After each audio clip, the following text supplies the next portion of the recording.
श्री कृष्णाय नमः। श्री कृष्णाय नमः। श्री कृष्णाय नमः। श्री गीता ज्ञान सत्संग में आप सभी का स्वागत है, अभिनंदन है। सभी को प्रणाम करते हुए श्री गीता ज्ञान सत्संग शुरू करने जा रहे हैं। हम में वो ताकत नहीं है, वो शक्ति नहीं है कि मैं श्रीमद् भागवत गीता के बारे में कुछ कह सकूं, लेकिन मेरा आराध्य कृष्ण भगवान का आशीर्वाद लेकर उन्हीं के मार्गदर्शन से थोड़ा प्रयास कर रहा हूँ, जिससे इस गीता का सर्वसाधारण तक पहुँच सके और गीता को जीवन में धारण कर सके।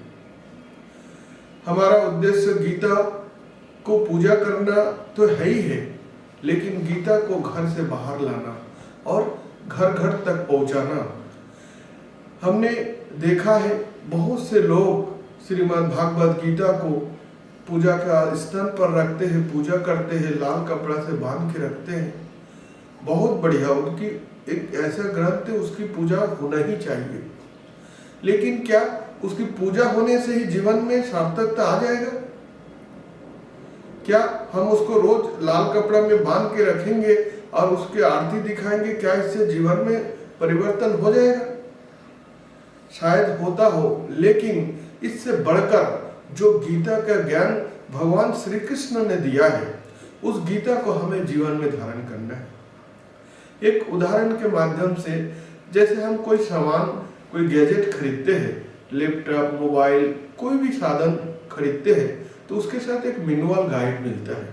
उसमें बताया जाता है कि इस गैजेट को, इस लैपटॉप को, मोबाइल को कैसे चलाया जाए, जिससे उसकी पूरा लाभ ले सके। लेकिन हमारा जो मनुष्य का जो जीवन है, इसके साथ ऐसा कोई मैनुअल नहीं आया है, गाइड नहीं आया है कि जिसको देख के हर कोई इसको जीवन को अच्छा ढंग से जी सके। लेकिन भगवान श्री कृष्ण ने गीता के रूप में जो ज्ञान हमें दिया है, इस ज्ञान को अगर हम अध्ययन करें और जीवन में धारण करें और इसको देखें, अवलोकन करें, तो यही हमारा जीवन का ये जो गाइड मैनुअल है, ये जो श्री भागवत गीता है, यही हमारा जो है हमारा जीवन का ये गाइड है। अगर हम इसको जीवन को में धारण करेंगे, अध्ययन करेंगे, जीवन में धारण करेंगे, तो हमारा जीवन बड़ा आनंद से, सुख से बीत सकता है। इस दुनिया में कौन दुखी नहीं है, कौन टेंशन में नहीं है? हर कोई दुखी, टेंशन, सब तरह तरह की परेशानियों से घिरा रहता है। लेकिन इस परेशानियों को बीच में कैसे हम कमल फूल जैसे कीचड़ में रहकर कमल फूल जैसे खिल सके और कीचड़ में रहे कीचड़ भी ना लगे। उसी प्रकार इस संसार परिवार, जैसे हम पत्नी है, बच्चे हैं, दोस्त है, रिश्ते नाते, सास ससुर, सभी लेके हम लोग चलते हैं। लेकिन क्या हम खुश हैं? कई बार तो दिखता है कि धन संपत्ति, घर द्वार, पद प्रतिष्ठा होने के बावजूद भी लोग दुखी हैं। यहाँ तक तो चारों तरफ अगर पूरी भारत की पूरी दुनिया में खोज ले, ऐसा इंसान मिलना मुश्किल है जो पूर्ण रूप से कह सके मैं बहुत खुश हूँ। लेकिन जो सच्चा खुशी है वो भगवान के शरण में मिलता है। और जो भागवत गीता का जो ज्ञान है, इसको अगर हम जीवन में धारण करेंगे तो सुख दुख आएगा नहीं, ऐसा नहीं कहता, सुख दुख आएगा, लेकिन वो हमें प्रभावित नहीं कर सकेगा। हम जैसे वाटर प्रूफ कुछ चीज सामान खरीदते, जैसे घड़ी वाटर प्रूफ रहता है कि पानी में डालो लेकिन पानी ना जाए, उसी प्रकार हम सुख दुख से प्रूफ बन जाएंगे। सुख दुख आएगा, हर प्रकार के चैलेंजेस आएगा, लेकिन हम हंसते हुए उस चैलेंज का सामना करेंगे और जीवन को जीते जिएंगे। अगर हम हर दिन टेंशन करते, तनाव करते, झगड़ा करते हैं और घुट घुट के जीते हैं, क्या यही जीवन है? अगर इसी को जीवन कहेंगे तो मरना किसको कहेंगे? अगर जीना है तो कमल फूल जैसे जीना है। हमें घर परिवार में रहना है और हमें जीवन कमल फूल जैसे बनाना है। कीचड़ में रहना है, कीचड़ नहीं लगने देना है। हमें संसार परिवार के हर कार्य करना है, बिजनेस करना है, हर सुख सुविधाओं का लाभ लेना है, लेकिन हम उससे थोड़ा देर अलग रहे और भगवत गीता का अध्ययन करें और जीवन में धारण करें। हे कृष्ण करुणा सिंधु दीनबंधु जगतपते गोपेश गोपिका कंतो राधा कंतो नमोस्तुते। श्री कृष्णाय वासुदेवाय हरे परमात्मने प्रणत क्लेश नाशाय गोविंदाय नमो नमः। कृष्ण के चरणों में मेरा तन मन धन सभी उनको चरणों में समर्पित करते हुए श्री गीता ज्ञान सत्संग को आगे बढ़ाने जा रहा हूँ।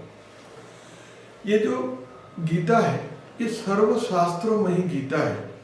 अगर हम श्रीमद् भागवत गीता को महिमा का वर्णन करें, आज तक जितने भी मुनि ऋषि संत साधु संत जो भी इस गीता के बारे में जितना ही कहा है, अगर सबको जोड़ दिया जाए तो भी इसका वर्णन नहीं किया जा सकता। गीता को हर दिन अगर हम पढ़ते हैं, हर दिन अलग अलग भाव मन में आता है। जैसे दूध है, दूध से दही मक्खन बनता है, फिर घी बनता है, तो घी का कीमत बढ़ जाता है। उसी प्रकार ये जो गीता है, अगर हम गहराई में नहीं समझेंगे तो हमें पहले साधारण सा लगेगा, लेकिन हम बार बार पढ़ते जाएंगे, विचार को उसको जीवन को धारण करते जाएंगे और पढ़ते जाएंगे और धारण करते जाएंगे, तो धीरे धीरे इसको समझ में आता है। हमने भी जब गीता पढ़ना शुरू किया, शुरू में उतना समझ में नहीं आता था, लेकिन धीरे धीरे प्रभु की कृपा हुआ, थोड़ा थोड़ा समझ में आ रहा है, थोड़ा थोड़ा जीवन में धारण करने का प्रयास हम कर रहे हैं। तो गीता का महिमा अपरंपार है और गीता स्वयं भगवान ने दिया है। गीता को समझने से पहले थोड़ा गीता का जो बैकग्राउंड को, जहाँ पर गीता जो ज्ञान मिला वो कुरुक्षेत्र में युद्ध के मैदान में मिला। इसको थोड़ा सा ध्यान से समझना पड़ेगा हम लोग को कि जो कुरुक्षेत्र मैदान है, एक तरफ कौरव है, एक तरफ पांडव है, दोनों आपस में लड़ाई करने के जो युद्ध की होना है, उसी बीच अर्जुन ने श्री कृष्ण भगवान को से कहता है, हे भगवान मेरा रथ को आप युद्ध के स्थल के बीच में ले जाइए। तो भगवान वहां ले जाते हैं, फिर वो चारों तरफ देखता है, तो देखता है ये तो पूरे अपने ही है, अपने ही भाई है, अपने ही गुरु है, अपने सभी अपने रिश्तेदार है। तो देख के वो उदास हो जाता है कि हम अपनों को भी क्यों लड़े। तो ये जो बैकग्राउंड है ये इसी से हमारे जीवन से रिलेटेड होता है। जब हम घर परिवार में रहते हैं, बिजनेस में रहते हैं, तो देखिए ये अपना माता पिता है, अपना पत्नी है, अपने बच्चे है, अपने दोस्त है, यार है, मित्र, इन्हीं के बीच तो रहना है। और कई बार इन्हीं लोग से मतभेद हो जाता है, और कई बार तो ऐसा भी होता है कि हम खुद से भी मतभेद हो जाते हैं। हमारे अंदर जो विचार है, ये करे कि ये करे, ये करे ये करे, और हमारे अंदर भी तो अच्छाई और बुराई दोनों दुश्मन है ही है, दोनों में आपस में लड़ाई हो रहा है, धर्म अधर्म का लड़ाई अंदर भी हो रहा है। कई बार कई ठो कार्य हम करने जाते हैं, करें कि नहीं करें, सही कि गलत हम समझ नहीं पाते। हमारे अंदर भी एक कुरुक्षेत्र मैदान चल रहा है, जहाँ अच्छे और बुराई का लड़ाई होता है। हमारे घर परिवार में भी लड़ाई चलता रहता है।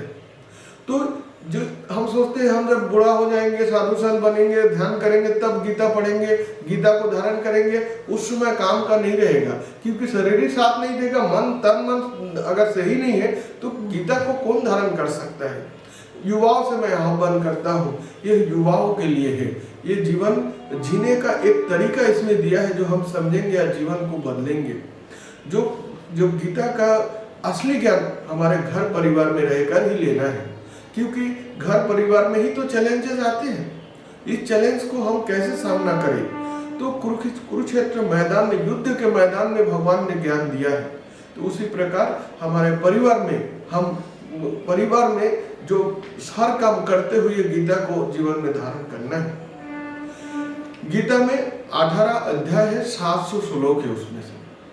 तो आज पहला अध्याय का पहला श्लोक हम आपस में चर्चा करेंगे और उससे जो सार निकलेगा जीवन में धारण करने का प्रयास करेंगे। गीता का जो पहला श्लोक है वो धृतराष्ट्र ने दिया है। धृतराष्ट्र उवाच धर्म क्षेत्र कुरुक्षेत्रे समवेत युजोत्सव माम का पांडवच्चैव किम कर्तव्य संजय। जो संजय से धृतराष्ट्र ने पूछता है कि मेरा और पांडव का पुत्र क्या कर रहा है। देखिए यहाँ पर बात समझने की है।